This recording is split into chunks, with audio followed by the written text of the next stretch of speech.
Ahoy, ladies and gentlemen, and welcome back to another diecast video. Yeah. And today I am joined by the returning Mr. Diecast Reviews. Howdy how, everybody.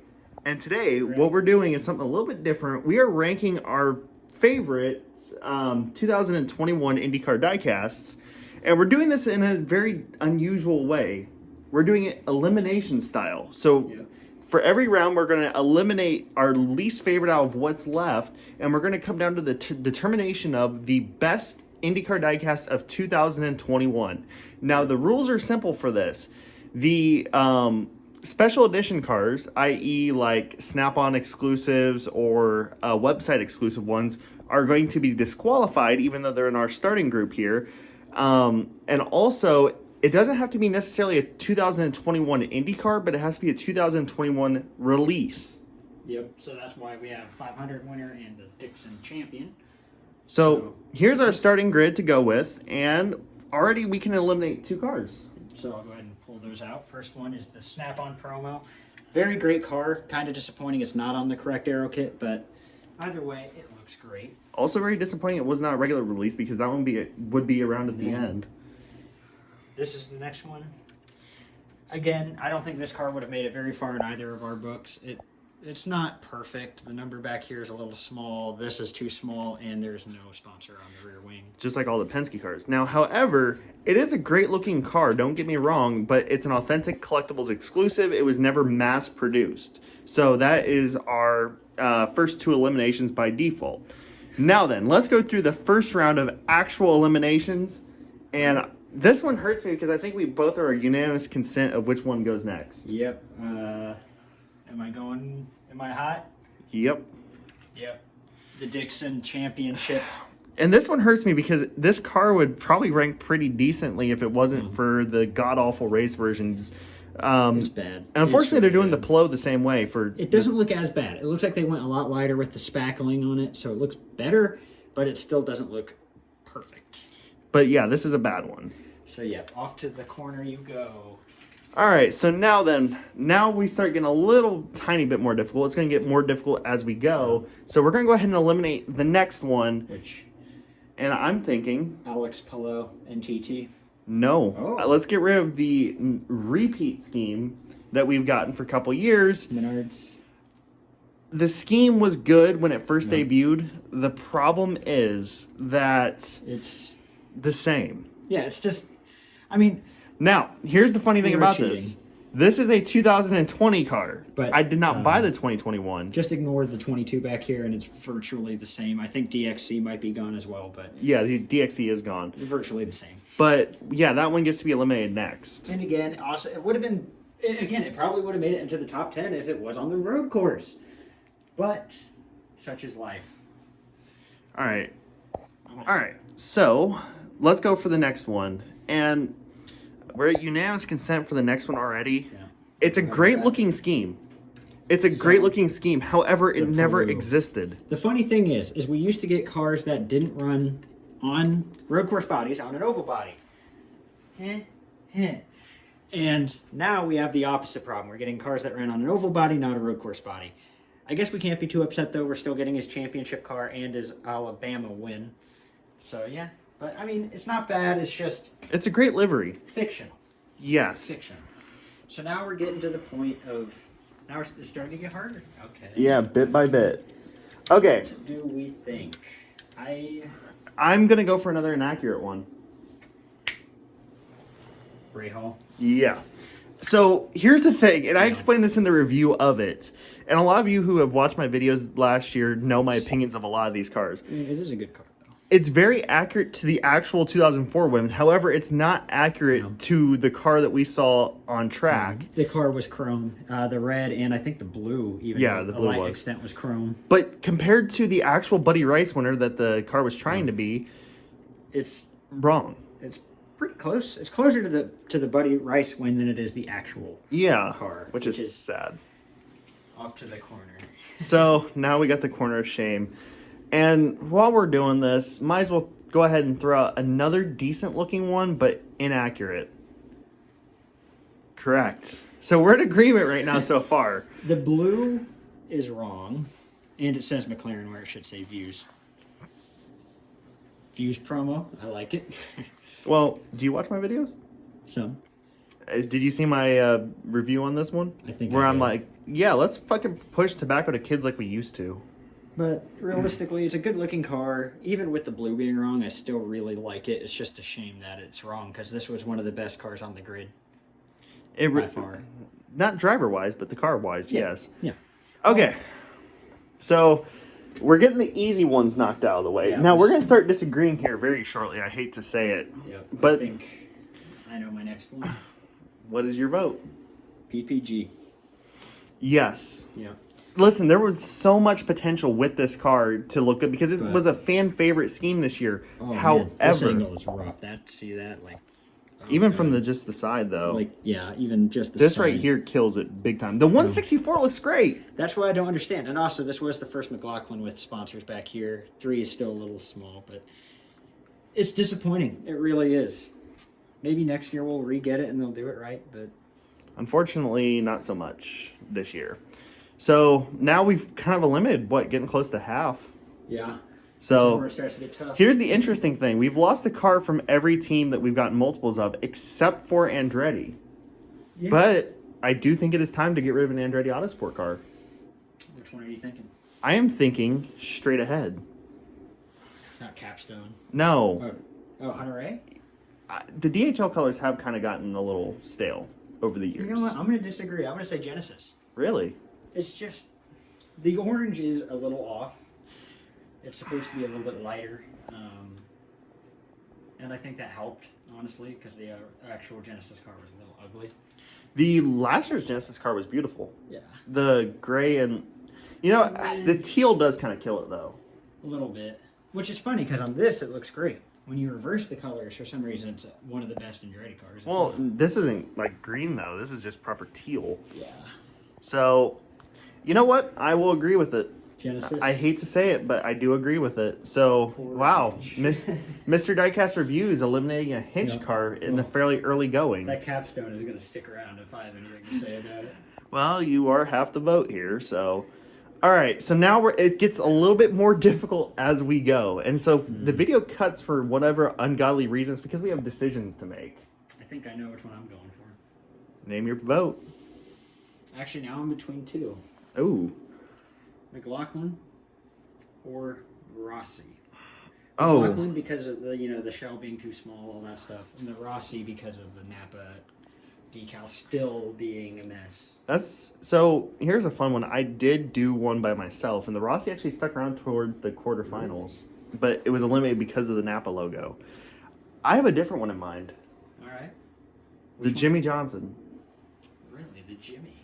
because of the livery. It ran Very a little. bit, and we did get another car. If I had to pick between the two, I suggested I would say McLaughlin. Because it is a test car. Okay, so now between the McLaughlin and the Johnson. I would do McLaughlin, but Jimmy goes next round. Really? So we're compromising here. Yeah. Okay, so this one here actually never technically ran in 2021. However, it did run in 2020 as a test car. Yep. It was McLaughlin's rookie car, or rookie orientation car from the fall test of Indycar IMS. Like the road car, that's a little too small. Now, here's the thing though. This was bad. also Joseph Newgarden's scheme for a couple 500s. Yeah. So, and you remember, I wanted this car. We both did. We both agreed that we needed it. And honestly, I would have taken the Fuel Rewards, the two. I would like the black one now, honestly. So now that we're at compromise, Yeah, I'm Jimmy. pulling this one. Now, don't get me wrong. I just love it. The yellow two-tone rims, The rims Not kind of bring bad. it back. It's just the navy blue, and I don't know. It's the just front number is a little kind of wonky. weird looking. I do like the light blue under tray though. Yeah, that's nice. But this livery, this one's Jimmy. getting outcasted because of the livery. Yeah, I mean, he hardly ran that one. Okay, so now we are down to 10. Now it gets a little bit more difficult. And I'm going to say my vote is for the Ryan Hunter A again. Ryan Hunter A? It's nice to see the DHL colors on a different styling. Yeah. But I mean, I guess I can agree with that. It's like, it's not like any of these other Andretti cars, because also this is just one tone between the two. I mean, it's not bad. It's just, it's the DHL car. I mean, it's nothing special anymore. Like, if this was like It's a 2011, different. Okay, so now we're down Crunch them to up even more. 9. And then there were 9. So, interestingly enough, the Sato 500 winner is still in this. It's a very good car. We got 3 Andretti's, a Penske, 2 Takuma Sato cars, Aero McLaren SP, ECR, and of course the Romain Grosjean. All right, I'm going to say we get rid of one of those Andretti's, and I'm going to bring the Napa car back into the equation just because of that god-awful Napa logo on the side. Here's the thing that kind of saves it for me, though, is the yellow with the headrest and kind of up top here. It's a good-looking car. It's just that Napa logo, man. I will agree with you on this one. All right, so Napa is out. Because of the decaling on the side. Let's show it up close. Yeah. You can really see it from... Yeah, it's I bad. know in your review you could really see it. Yeah. So, and then there were 8. All right. And what's interesting is we are actually have a win right now for the road course cars. It's 5-3. Yeah, they have a good chance. Yeah. Even though the road course body's wrong. Okay, so let's eliminate it down one more. Speaking of those road course cars, I think it's time we bring up the power. Yes. It's not bad. It really isn't. It looks great, but it's not the best Verizon 5G car. It should have car shop here, and also why I think it's out now is no sponsors on the rear wing there, which, again, it's a good-looking car. I like it a lot, but are we in agreement? Yes, it's a great looking car. I wish they would have not done the yellow, or not the yellow, excuse me, red down the back. Yeah. It looks funnier on the roll hoop, but it works. It flows. Kind of. All right, and then there were 6 or 7. Yes. All right, this is where it starts to get really tough. I'm gonna say Pato Pato, that's what I was thinking because of the views. Yep, it's missing views. Now this one's more accurate than the Rosenquist that was out Yeah. fairly early. However, the McLaren substituting in for the views again kills this one. And It's a again, great looking car. Yeah, it is. It really is, and it actually has the sponsor where it should, and it's a good looking car. But it's just not accurate, man. Like you tell me they can put Big Machine vodka on the car, but they can't put views like that. Okay. That grinds my gears. You know, Okay. I got my pick for the next one. I think I know. Sato. I was going to say Herta. I was gonna say the Sato Shield Cleansers. Oh man. See? I like the Shield Cleansers car though, because it's so hard to show on video. But the wings on it, for some reason, they're the best looking road course wings yet. Because It's got the dual tone on the fret elements. yeah, and that really helps it like pop. Because the problem is like on the Grosjean, especially because it's no color, it just blends in and looks like it is one piece, which it is. Oh, and by the way, we're back to even number road course and Yeah. oval cars. Man, that's tough. I want to keep that Shield Cleansers car around just a little bit longer. For what? 4 more rounds? It's not the best, but it's definitely one of the better. I don't know. It's just the scheme on the Herta car is good. It is. It is. Um, It'd be better if it was the road course car, though. See, this is where it gets really tough. And same for that capstone. That car, it ran once on that body, but that was at Texas. Okay, actually, let's debate this for a minute. Okay, so after some debating, we have come to a decision. And it is... Takuma Sato. Yep, Sato. Nothing really wrong with it. Other than, I mean, we just think that this looks a bit... You do. I think, yeah. I have disagreements with the red. Yeah, I like the color. He doesn't. But yeah, I think it's cool enough. We both have our own individual Got the reasons. sponsor there. It's not bad. I mean, look at how much or look at the cars it beat, though. Yeah, a lot. I mean, now we're down to 2 road course version cars. So for the first time, the ovals have the advantage. Which is shocking. Yeah. Because, we wanted road course for so bad for so long, and now we're like, yeah. All right, so now for the next one, which I guarantee is not going to be any easier. Your vote, sir. I want to say the Grosjean because of the purple being wrong. It's if the purple was right, that would almost be the best one. but Your final vote, sir. I'm going to say Grosjean. This time I was going to say Hinch. The capstone. Yeah. Man, that's my favorite Andretti car, though. It's the colors on it. Everything just works. The subtle neon. It's just. You know what? Can we compromise? All right. Herta. Okay. It's just because, listen, if this was last year's car and we did this for the 2020s, It's nice. which we should do a 2020 video. Yeah, Veach would be. Well, it was Herta last year. But the Gamebridge car was great looking, and it still is. In the 29 or 20. No, Oh yeah, that was. Veach. Yeah, because. Yeah, you're right. I don't know. It just doesn't work as well with this livery. If it was on the road course body, I honestly think it would have made it into my top 3. Yeah, so now we're down to 4. 2 ovals, 2 road courses. Again, I'm going to say Grosjean. Shit. There's no compromising on this one, is there? Citing that purple.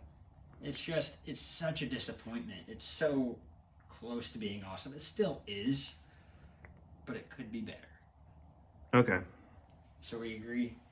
Yeah, because I think we know which one we have to eliminate next. Yep. The Grosjean car is a great car. We're not even gonna. You're queued up. Yeah. So yeah. I think we can agree it's probably the best Andretti livery. Just the colors on it work the best. It'd be so much better if it was a road course body for like the millionth time. But I love that car. Yeah. So I think that's the next one, and now we're down to 2 cars. And these are the 2 that we have not mentioned all video long. Yeah, because I think we both knew that these were going to come. This is what it was going to come down to: is the USAF car and the 500 winner. And the thing is, the 500 winner is pretty spot on. It is. It's really good. It has the tires on the inside and the outside. The blue looks really great. I'm not sure if it comes up in camera, but in person, the blue is like kind of reflective. It's got the metallic to it. But the same thing can be said for the daily car. Yeah. Yeah, the daily car has the thing going for it that it's, on the road course body. It's got the right shock cover. Yeah. Yeah, this is where it gets hard. And by the way, we're going to take this guy out of the equation because this is not fair. Between these 2, I almost think I want to go for the 500. Really? That's a change of course. The roll hoop number. Now that I'm really looking at it on the daily, it just looks kind of wonky. It looks better on the Sato, in my opinion. But all the B2s. That's true. That's true. The fact that they're actually B2s. Oh, man. All right. Time for another debate. Okay, so we couldn't come to a decision. So we flipped a coin, and the winner is not the Sato. The winner is Corner Daily. It was difficult. We spent probably about 15 minutes sitting here debating. Yeah. The thing is you can't say anything bad about the 2020 500 win, in my opinion. The tires have the printing on the inside and the outside. The blue is sparkly and kind of metallic, and it's got X-Track on the attenuator. Yep. Here, which is unlike any other ones. Yeah, there we go. I like this car a lot. It's one of my favorite 500 winners. But there's something about, I guess, just this daily, like the extra detailing on it, and just how this little blue stripe sticks out, and it's sparkly, and the silver and the blue. The blue is the same on the aero screen, and this looks... Well, and here's the thing, though. One of the things that was swaying me to the Sato was the metallic quantity on the aero screen plastic, but then the daily has it too. It seems like whatever we do to try to sway towards the Sato, the daily has it covered. Yeah, and I guess at that point it's a matter of, it really boiled down to which livery do we like more, didn't it? Yeah. For the most part. And for me, I would say, the daily, sure, it was in the back more often, but... Well, these 2 were together quite a bit. Well, he only ran that car at the 500. Well, I'm talking about Sato and daily together at the back. Oh yeah. But, I don't know. Just that daily car, just the more you look at it, the more you're just like, damn. They actually did a good job. By the way, that's a shout out to the graphic designer who fucking single-handedly pasted so many B2 bombers on the side of it. That, to me, is really what does it. It's like on The New Garden, we talked about it would stick around if it could because it has the little Wrenches, yeah. But Which, by the way, that one had to have been a bitch to fucking design. oh yeah, so put this one in line with the others, and there it is, the best car in the coin that decided it for us. But here's the thing, though. Whenever we do the best car of 2020, if we do 2020 Indy cars only, the fucking Sato would win. Yeah, it would. That's the thing. That's the best car of 2020, and this is the best car of The 2021. thing about 2020 is just, it's not like any of the cars were bad, it's just there were a lot of unremarkable cars. There wasn't really anything mentionable. That's the Yeah. thing. Like, we got another Dixon. Well- The best one out of 2020, like, if it was a square-up show between the Sato, you know who my pick for second best diecast of the year? Dixon? Rosenquist. Rosenquist? Yeah. The 10? Yes. Yeah, that one was nice. That one would be hands down probably my pick for the second best, but it would only be beaten by this one. But however, that one doesn't fall in the 2020 category. Because, yeah, it came out in 2021. early 2021. Remember, it's when the diecast was released, not when the car ran. So, hey, Sato had 2 cars in the last 5. Yeah, I mean, something about that 30 car. Something. I mean, even his 2018 car would have ranked really well in that list. Pretty much, we could agree that the worst release of 2021 was the Dixon. Which hurts me to say. It's just, if it wasn't sneezed on by a smoker, it would be so much better. No, if there isn't bits of lung cancer everywhere. It's a shame that is. Well, I guess that does it for this one. So there you have it. Yeah, I would say actually there's a couple cars that come out, but no, those count as 2022 releases. Yeah. All right, well, that's it. Thanks for watching, guys, and as always, peace out.